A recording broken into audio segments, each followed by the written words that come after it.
نحمده ونصلي ونسلم على سيدنا ومولانا محمد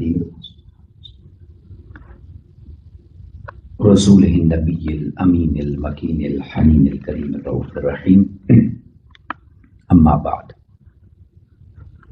فأعوذ بالله من الشيطان الرجيم بسم الله الرحمن الرحيم قال الله تبارك وتعالى في الكلام المجيد والفرقان الحميد تلك الرسل فضلنا بعدهم على بعض صدق الله مولانا العظيم.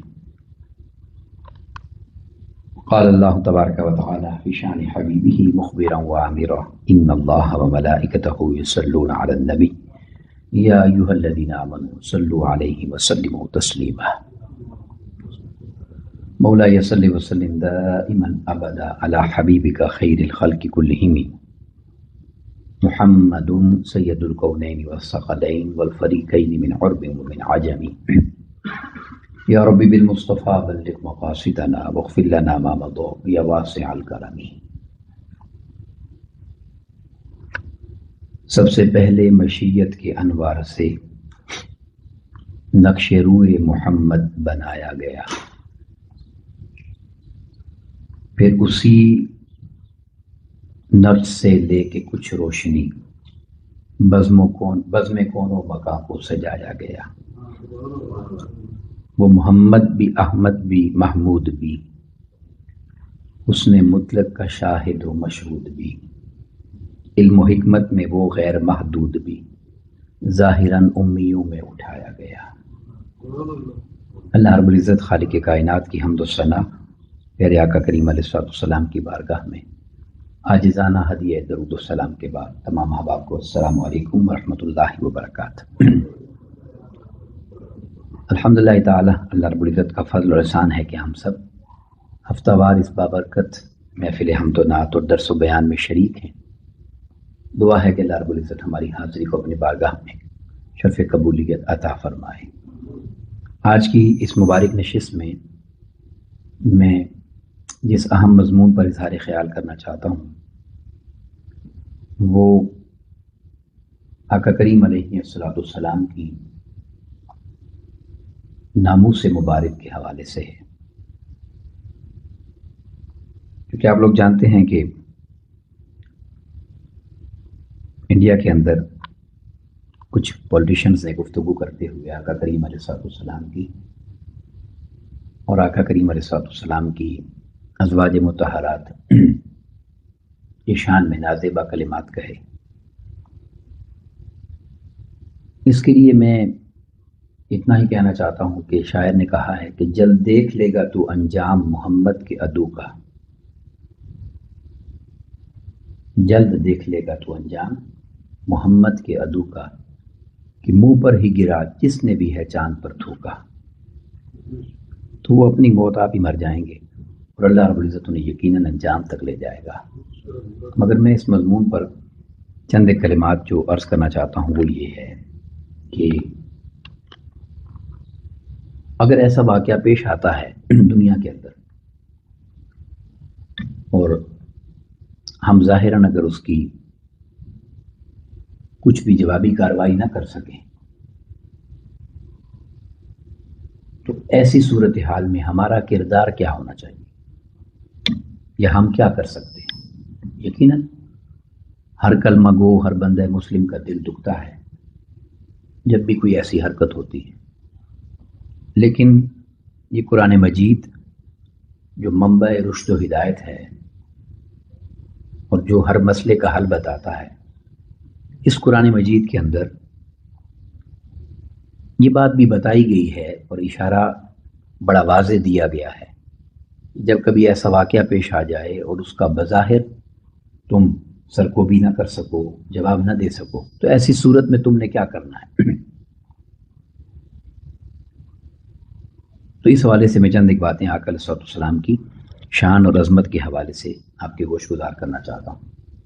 میں نے برکت کے لیے سورہ البقرہ کی آیت مبارکہ نمبر 253 کا ابتدائی چند کلمات کا حصہ جو تیسرے پارے کی ابتدا ہے، بگننگ ہے، وہ کلمات پڑھے کہ تلک الرسل فضلنا بعدهم علی بعد. یہ سارے رسول وہ ہیں جن کو ہم نے مبعوث فرمایا ہے، ہم نے ہی بھیجے ہیں، مگر ہم نے ان میں بعضوں کو بعضوں پر فوقیت اور فضیلت عطا کی ہے، بعضوں کو فضیلت دی ہے ہم نے۔ اب وہ فضیلت اور برکت کیا ہے؟ وہ یہ ہے کہ 1.25 کم و بیش انبیاء کرام ہیں، جن میں سے 313 رسول ہیں، اور ان میں پھر 5 اولو العزم رسول ہیں، اور سب سے بڑی شان پہ تاجدار کائنات جناب محمد مصطفیٰ صلی اللہ علیہ وسلم، آقا کریم علیہ السلام کی۔ اب اس تفصیل میں جائے بغیر میں جو چند ایک باتیں آپ کے سامنے عرض کرنا چاہتا ہوں وہ یہ ہیں کہ اللہ تبارک و تعالیٰ نے یہ سلسلہ نبوت جو حضرت آدم علیہ السلام سے شروع ہوا اور آقا علیہ السلام کی ذات مبارکہ پر اس سلسلے کو مکمل کیا گیا، تو تمام انبیاء کرام علیہم السلام نے جب دعوت حق دی، اللہ کی طرف بلایا، تو 2 چیزیں ایسی ہیں کہ جو ہر نبی کی دعوت کے سامنے پیش کی گئی۔ ہر نبی کی دعوت کا جواب میں 2 چیزیں ضرور سامنے آئیں۔ ایک تو یہ کہ ان سے پوچھا گیا کہ آپ کے نبی ہونے کی دلیل کیا ہے، معجزہ مانگا گیا، اور معجزہ دیکھ لینے کے بعد جن کے نصیب میں تھا وہ مان گئے، کلمہ پڑھ لیا، مسلمان ہو گئے، اور جن کے نصیب میں نہیں تھا وہ پھر انکار میں اتنا آگے بڑھ گئے کہ وہ اعتراضات کرنے لگ گئے، انگلیاں اٹھانے لگ گئے، گستاخی اور بے ادبی کرنے لگ گئے۔ یہ نقشہ ہر نبی پاک علیہ السلام کی حیات طیبہ میں آیا۔ اب جب ہر نبی پاک علیہ السلام کو یہ قرآن مجید نے بھی بیان کیا، وَلَقَدْ كُذِّبَ رُسُلٌ مِّن قَبْلِكَ، آپ سے پہلے بھی رسولوں کو جھٹلایا گیا ہے، انکار کیا گیا ان کا، تو اللہ رب العزت نے اپنی سنت یہ رکھی، اپنا طریق یہ رکھا کہ جب بھی کسی نبی کی عظمت کا انکار کیا جاتا تھا یا معاذ اللہ رد کیا جاتا تھا یا کوئی نہیں مانتا تھا، تو اللہ رب العزت اسی نبی پاک علیہ السلام کی زبان سے ہر کیے جانے والے اعتراض کا جواب دلواتا تھا۔ یعنی جس نبی پاک پر جو بھی اعتراض ہوا، اس نبی نے خود اپنے طرف اٹھنے والے سوالات کا جواب دیا۔ قرآن مجید میں یہ واقعات جگہ جگہ ہمیں مل جاتے ہیں، مگر میں وہ سادہ سی مثال آپ کو دے دوں گا جس سے بات یعنی اچھی طرح سمجھ آ جائے گی کہ یہی حقیقت ہے۔ ہر نبی پر اعتراض ہوتا اور وہ نبی خود اپنے اعتراض کو رد کرتا، جواب دیتا۔ جیسے اب دیکھیں، یہ طریقہ ایسا تھا اللہ رب العزت کا کہ جب یوسف علیہ السلام پر تہمت لگی تو انہوں نے اپنے جواب کے لیے خود بچہ اس خاندان کا پیش کیا، بذات خود آپ نے پیش کیا، اور وہ بچہ وہ تھا کہ جو کلام کرنے کی عمر میں نہیں تھا، معصوم بچہ تھا، ابھی بولنے کی عمر کو نہیں پہنچا تھا، اور تھا بھی وہ زلیخا کا رشتہ دار۔ ایسا نہیں کہ یوسف علیہ السلام کا رشتہ دار تھا کہ یہ رشتہ دار ہونے کی وجہ سے گواہی دے رہے ہیں، ایک تو معصوم بچہ تھا اور دوسرا وہ زلیخا کا ہی رشتہ دار تھا۔ ایک بڑی گواہی پیش کی گئی، اور اس سے بڑی مثال میں آپ کے سامنے جو رکھتا ہوں وہ حضرت عیسیٰ علیہ السلام کی حیات طیبہ کی ہے۔ آپ سب جانتے ہیں اللہ رب العزت نے عیسیٰ علیہ السلام کو اپنی عظیم قدرت سے بغیر کسی مرد کے تعلق اور نسبت اور ملاپ کے بی بی مریم سلام اللہ علیہا کو عطا فرمایا، اور جبریل امین آئے تھے اور ان کے آستین کے اندر پھونک ماری تھی تو آپ کو حمل ٹھہرا تھا اور آپ کی ولادت ہوئی تھی۔ اور یہ ولادت بھی جو ایک 9 ماہ کا عرصہ ہوتا ہے بچے کی پیدائش کا، ویسا نہیں تھا، بہت جلدی یہ پروسیس ہو گیا، چونکہ وہ ایک خاص قدرت تھی اللہ رب العزت کی، عظیم معجزہ تھا۔ تو جب حضرت عیسیٰ علیہ السلام کی ولادت ہو گئی تو بی بی مریم نے جب اللہ کی طرف سے دیا گیا یہ تحفہ اٹھایا تو ان کے ذہن میں سوال آیا کہ اب میں لوگوں کو کیا جواب دوں گی، لوگوں سے کیا کہوں گی کہ اس کا باپ کون ہے، اس کی اصل کیا ہے، کون میری بات پہ یقین کرے گا، لوگوں کو جواب کیا دوں گی۔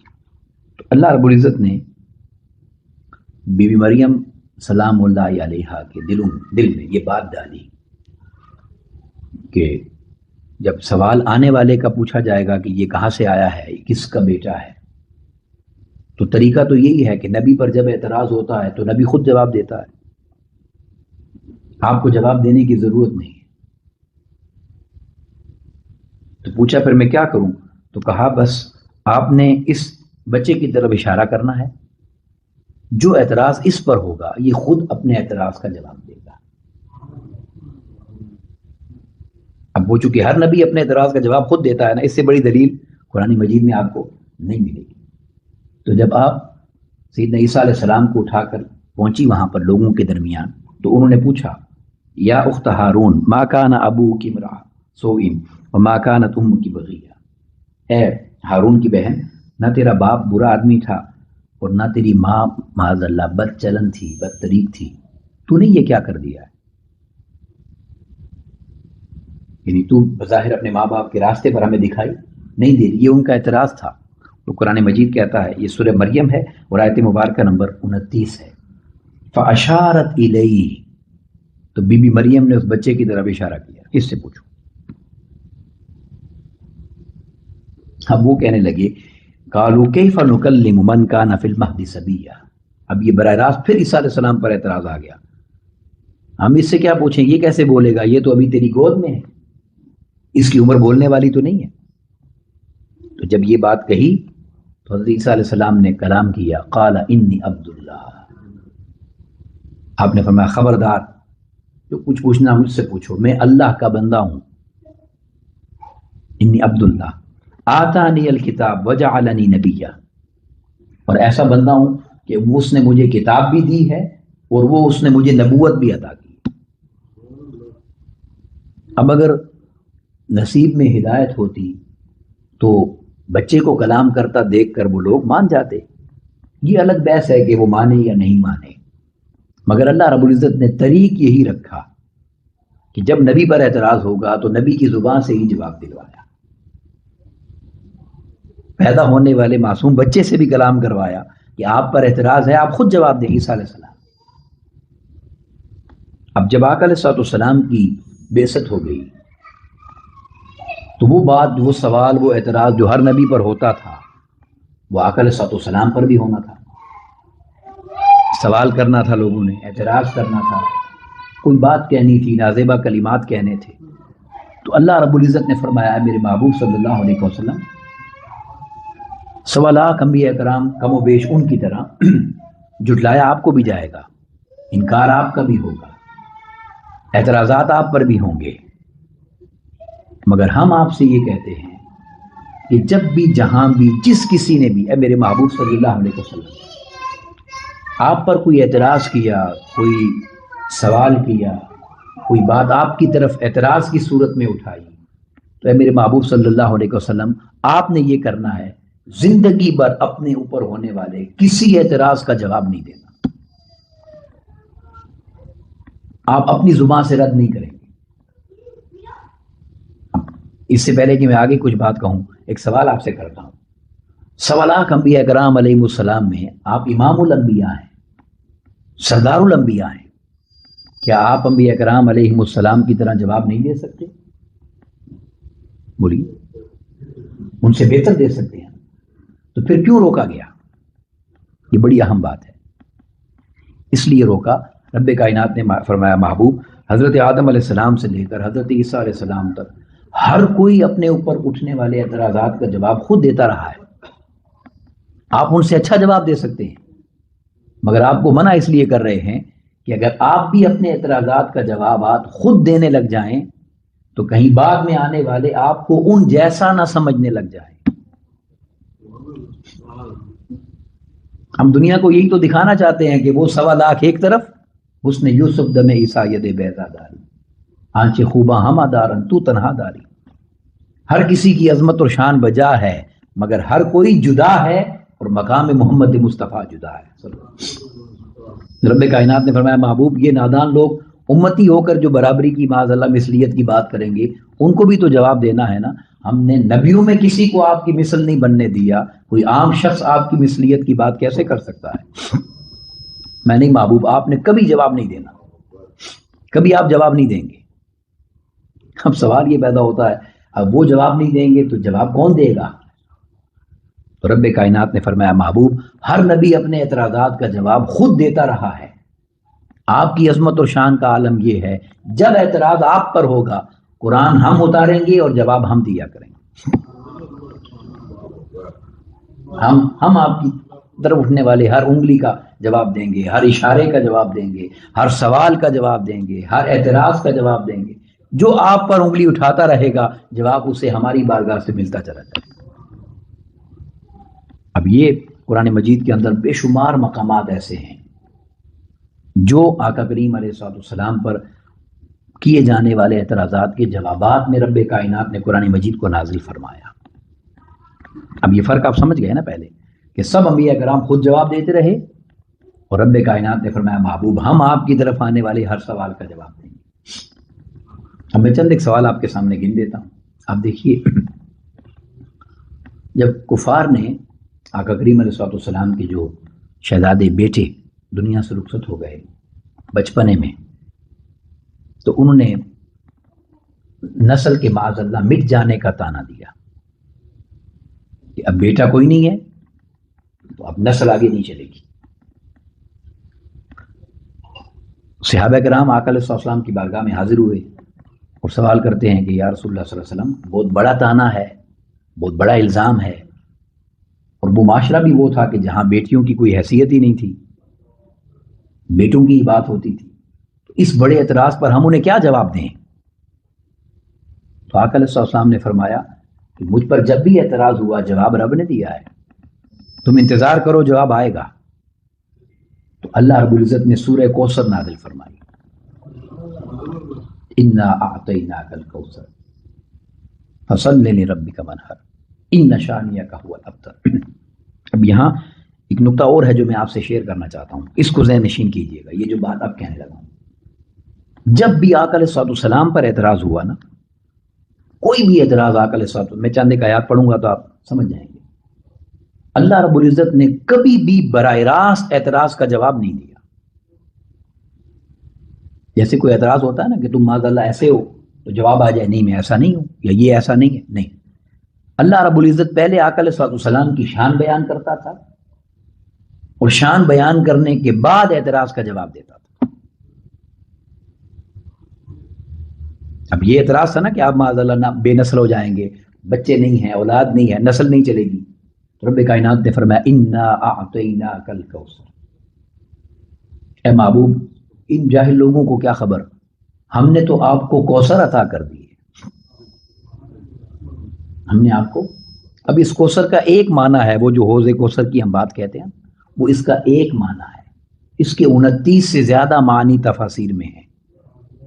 اور یہ اگر آپ منہاج قرآن یہ ہمارا عرفان قرآن پڑھ لیں حضور شیخ الاسلام ڈاکٹر محمد طاہر القادری, آپ نے اس میں بہت سارے معنی جمع کیے ہیں, مگر میں صرف اس میں ایک معنی آپ کو دے دیتا ہوں کوثر کا.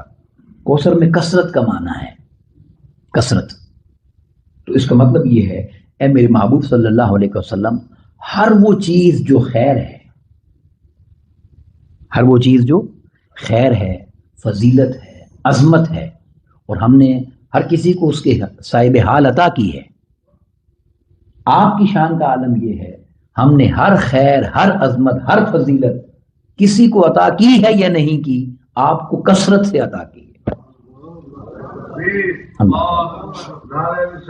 یا رسول اللہ, آپ کو کثرت سے عطا کی ہے.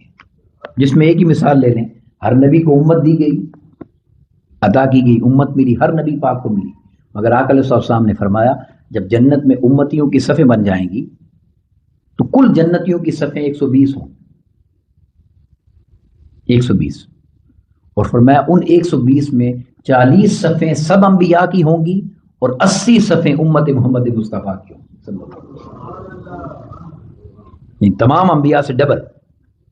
تو جو بھی خیر عطا کی اگر کسی کو کی تب بھی، نہیں کی تب بھی، اے محبوب آپ کو کثرت سے عطا کی، تو ہر فضیلت ہر خیر اس میں آ جاتی ہے۔ پھر فرمایا فصلی لربک وانحر، اے محبوب صلی اللہ علیہ وسلم آپ اللہ کے لیے نماز پڑھا کریں اور قربانی کیا کریں۔ اب یہ بات کر کے اب فرمایا ان شانئک ھو الابتر، یہ جو تانے دے رہے ہیں نا کہ معاذ اللہ نسل نہیں رہے گی یا نام نہیں رہے گا، ان بدبختوں کو کیا خبر، ہر تانے دینے والے کی نسل مٹ جائے گی، آپ کا نسل تو قیامت کے دن بھی قائم رہے گا۔ اور یہاں میں ایک بات ضرور کہہ دینا چاہتا ہوں، کیونکہ ہماری تو اللہ کا شکر ہے مسجد کا نام بھی سیدہ پاک کے نام پر ہے، میں کہہ رہا ہوں رب کائنات نے فرمایا محبوب ہم دنیا کو یہی راز بتانا چاہتے ہیں کہ کہیں کہیں برابری ہم نہیں ہونے دیں گے، ساری کائنات میں ہر کسی کی نسل بیٹے سے چلے گی، ہر کسی کی نسل بیٹے سے چلے گی، مگر آپ کی عظمت کا عالم یہ ہے کہ سارے بیٹے نیچے رہ جائیں گے، آپ کو بیٹی ایسی دے دیں گے کہ ہر کسی کی نسل بیٹے سے چلے گی، محمد مصطفیٰ آپ کی نسل آپ کی بیٹی سے چلے گی۔ اب آپ سمجھ آئی بات، کہ یہاں آقا علیہ السلام کی نسل بھی بیٹے سے چلسی تو کل کوئی کہہ دیتا بھائی ان کی نسل بھی تو بیٹوں سے چل رہی ہے، رب کائنات نے فرمایا نہیں محبوب انہیں کیا خبر، ہم کہیں آپ کی برابری ہونے ہی نہیں دیں، اپنا نظام ہی بدل دیا اس نے۔ تو یہ سورہ کوثر نازل ہوئی، پھر چند دن کے لیے وہی آنا رک گئی تھی، اس پر ہم نے گفتگو کی بڑی تفصیل سے، اس حدیث پہ سورۃ پاک پہ میں نے گفتگو کی ہوئی، آپ کو یاد آ جائے گا۔ تو کافروں نے تانے دے دیے کہ اللہ نے معاذ اللہ چھوڑ دیا ہے، اللہ معاذ اللہ ناراض ہو گیا ہے، وہ وہی نہیں بھیج رہا۔ اب جب یہ چند دن تانے آتے رہے تو اللہ تبارک و تعالیٰ نے سورہ والضحیٰ نازل فرمائی،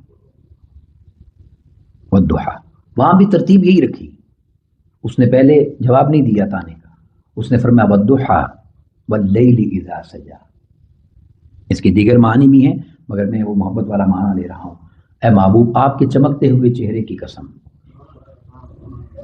اور آپ کی سیاہ زلفوں کی قسم، یہ کہہ کے فرمایا ما ودعک ربک وما قلی۔ یہ ویسے ہی جاہل لوگ باتیں کرتے ہیں، ہم نے جب سے آپ کا انتخاب کیا پھر ہم نے آپ کو نہیں چھوڑا، نہ ہی آپ سے ناراض ہوئے۔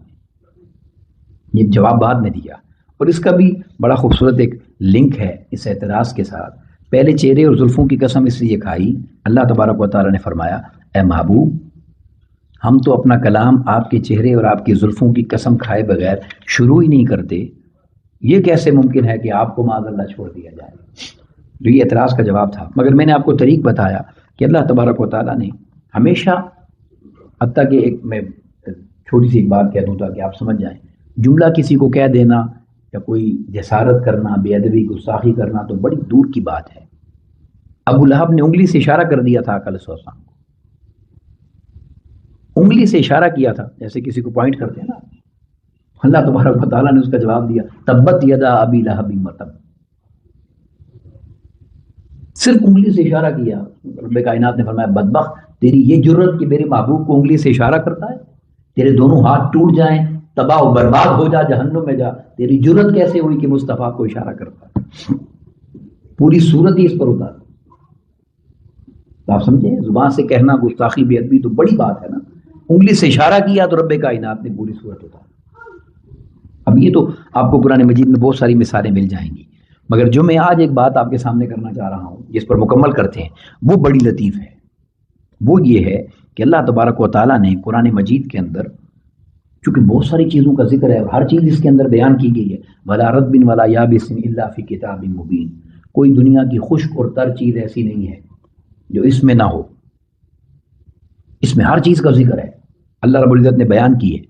مگر جو بڑی لطیف بات ہے سمجھنے والی وہ یہ ہے کہ اللہ رب العزت نے یہ جو آقا علیہ السلام کی ذات پاک کی عظمت کا پہلو ہے اور کسی بدبخت کی جسارت اور گستاخی کرنے کی بات ہے، اس کو قرآن مجید کے اندر جس انداز سے بیان کیا ہے، جس انداز سے، اس انداز سے اللہ رب العزت نے دنیا کے کسی گناہ کو بیان نہیں کیا۔ اب سب سے بڑا گناہ کیا ہے؟ قرآن مجید کہتا ہے ان الشرک لظلم عظیم، شرک ظلم عظیم ہے، ٹھیک، شرک ظلم عظیم، عظیم ظلم بھی نہیں، عظیم ظلم ہے۔ مگر اللہ رب العزت نے فرمایا اگر کوئی مشرک مومن ہو جاتا ہے میں اس عظیم ظلم کو بھی معاف کر دیتا ہوں۔ یہاں تک سمجھ گیا؟ یعنی شرک سے کیا ہوتا ہے؟ شرک میں اللہ کی بے ادبی ہے. یہ بات ذرا غور سے سنیں. شرک میں بولیں اللہ کی بے ادبی ہے. اس نے کہا چلو میری بے ادبی ہوئی، میں نے معاف کر دیا، مگر کوئی میری مصطفیٰ کی بے ادبی کرے یہ میں معاف نہیں کر سکتا. اس لیے اس نے سورہ حجرات میں وَأَنْتُمْ لَا تَشْعُرُونَ کا کرتے رہو بے ادبی، شعور ہی نہیں ہوگا. جب آؤ گے میرے سامنے تو میں پوچھ لوں گا. مگر میں آج جو آپ کو مثال دینا چاہتا ہوں یہ سورہ قلم کی ہے. سورہ قلم میں ایک بدبخت کا ذکر ہے. اس نے آقا علیہ السلام کے لیے نازیبہ کلمات کہے. ولید بن مغیرہ، اس نے گستاخی بے ادبی کی. تو جب اس نے گستاخی اور بے ادبی کی تو اللہ رب العزت نے اس کو اپنے اس طریق کو دیکھ، جو اللہ رب العزت کی شان ہے نا، شان ستاری، کہ وہ پردے ڈالتا ہے، گناہوں پر عیب چھپاتا ہے، اور حکم بھی یہ دیتا ہے کہ تم بھی چھپاؤ. مگر اللہ رب العزت نے اس بدبخت کے لیے قرآن مجید میں اس کی 10 نشانیوں کا ذکر بیان کیا. خود اس کے عیب گن گن کر بتائے. وہ اللہ جو ہر جگہ عیب چھپاتا ہے اور چھپانے کا حکم فرماتا ہے، اس نے جب اس کا ذکر فرمایا تو اللہ رب العزت نے فرمایا کہ اب اس شخص کی بات کر رہے ہیں ہم. وَلَا تُطِعْ كُلَّ حَلَّافٍ مَّهِينٍ، یہ سورہ قلم ہے، آیت نمبر 10 ہے. فرمایا اور آپ کسی ایسے شخص کی بات نہ مانیں جو بہت قسمیں کھانے والا انتہائی ذلیل آدمی ہے. انداز بیان دیکھتے جائیں. حماز مشاء بنمیم، اور یہ ایسا بدبخت شخص ہے جو تانے بھی کرتا ہے، تانہ زن ہے، عیب جو ہے، عیب تلاش کرتا ہے، اور لوگوں میں فساد کرنے کے لیے چغلیاں لگاتا ہے، شکایتیں لگاتا ہے تاکہ فساد ہو. یہ اس کے عیب بتائے جا رہے ہیں. فرمایا مناع للخیر، یہ خیر کے کام سے روکنے والا ہے بدبخت، یہ نیکیوں سے روکتا ہے. معتد عصیم، یہ بہت حد سے بڑا ہوا سرکش بڑا گناہ گار ہے. اب یہ کر کے فرمایا عدل بعد ذلک زنیم، یہ انتہائی بد مزاج ہے، انتہائی بری بات کرتا ہے، یعنی اس کا انداز کلام اچھا نہیں ہے، درشخو ہے. اور یہ فرمایا زنیم، اے محبوب اس بدبخت کی بات ہی نہ کریں، یہ حلال کا نطفہ ہی نہیں ہے، یہ حرام زادہ ہے. کا مطلب یہ ہے حرام زادہ ہے، حرام سے پیدا ہوا ہے. اب جب یہ بات قرآن مجید کی آیات نازل ہوئی تو پتہ تو اس کو بھی تھا کہ یہ حق کلام ہے. وہ گھر گیا دوڑ کر اپنی ماں کے پاس، اس کو مار کے نیچے لٹایا اور تلوار لے کے گردن کاٹنے لگ کے لیے بتاؤ مجھے، باقی نشانیاں تو مجھے پتا ہے کہ میں ذلیل بھی ہوں، میں برا بھی ہوں، میں چغلیاں بھی کھاتا ہوں، میں لوگوں کی غیبتیں بھی کرتا ہوں، برائیاں بھی کرتا ہوں، نیکی سے بھی روکتا ہوں، میں بڑا گناہ گار ہوں. یہ تو بتا کیا میں اصل باپ کا ہوں یا نہیں؟ یہ جو قرآن نے بات کہی ہے یہ کیا ہے؟ تو اس کی ماں نے اسے یہ کہا کہ تیرا باپ نامرد تھا، مجھے اولاد کی خواہش تھی، تو فلاں چرواہے کا بیٹا ہے. قرآن سچا ہے. اس سچ پر اس نے ماں کو چھوڑ دیا، مگر اس کی یہ بات قرآن مجید میں ثابت ہوئی جو اللہ رب العزت نے فرمایا تھا حکم.